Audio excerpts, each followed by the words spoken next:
नमस्कार, स्वागत आहे तुमचे आमच्या चॅनलमध्ये। आवाज महामुंबईचा, शोध बातमीचा, कौल मनाचा। चला तर मग आमचे चॅनल शेअर करा, लाईक करा आणि सबस्क्राइब करा। धन्यवाद। पनवेल शहर जिल्हा काँग्रेस कमिटीच्या वतीने केंद्रीय तपास यंत्रणेचा दुरुपयोग करणाऱ्या भाजपा सरकारचा जाहीर निषेध करण्यात आला। मोदी शासनाच्या द्वेषपूर्ण भावनेतून व सूडबुद्धीने केलेल्या ईडी कार्यालयाने नॅशनल हेरोल्डची संपत्ती जप्त करून श्रीमती सोनियाजी गांधी व राहुलजी गांधी यांच्या विरोधात ईडी कार्यालयाने कोर्टात चार्जशीट दाखल केले आहे। तसेच भाजपा सरकारने सन 2014 ते आतापर्यंत केंद्रातील भाजपा सरकारने ज्या केंद्रीय तपास यंत्रणांचा दुरुपयोग करून भाजपाच्या विरोधातील सर्व राजकीय पक्षातील नेत्यांवर सूडबुद्धीने कारवाई केली आहे, याचा निषेध आज दिनांक 17/4/2025 रोजी पनवेल शहर जिल्हा काँग्रेस कमिटीच्या वतीने काँग्रेस भवन पनवेल येथे करण्यात आला।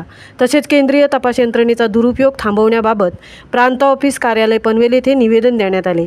या प्रसंगी पनवेल शहर जिल्हाध्यक्ष सुदाम पाटील, महिला निरीक्षक चंद्रकला नायडू, कार्याध्यक्ष शशिकला सिंह, अरविंद सोनटक्के, पनवेल शहर युवक जिल्हा अध्यक्ष हेमराज म्हात्रे, तालुका अध्यक्ष नंदराज मुंगजी, जिल्हा महिला अध्यक्षा निर्मला म्हात्रे, शशिकांत बांदोडकर, वैभव पाटील, जनार्दन पाटील, लतीफ शेख, नौफिल सय्यद, बबन केणी, कांतीभाई गंगर, विश्वनाथ मते, सुधीर मोरे, जनार्दन पाटील, विश्वजित पाटील, राकेश चव्हाण, बाळकृष्ण घरत, आदम ढलाईत, हरपिंदर वीरसिंग, जयवंत देशमुख, मनोज बिराजदार, डॉक्टर स्वप्नील पवार, अरुण कुंभार, जोस जेम्स, नीता शेणोय व आदी पदाधिकारी व कार्यकर्ते उपस्थित होते।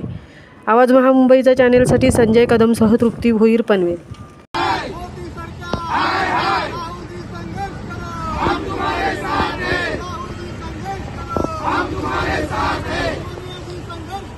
हम तुम्हारे साथ हैं। मोदी जब करता है ईडी को आगे करता है। मोदी जब करता है ईडी को आगे करता है। मोदी जब करता है ईडी को आगे करता है। सोनिया जी संघर्ष करो, हम तुम्हारे साथ हैं। राहुल जी संघर्ष करो, हम तुम्हारे साथ हैं।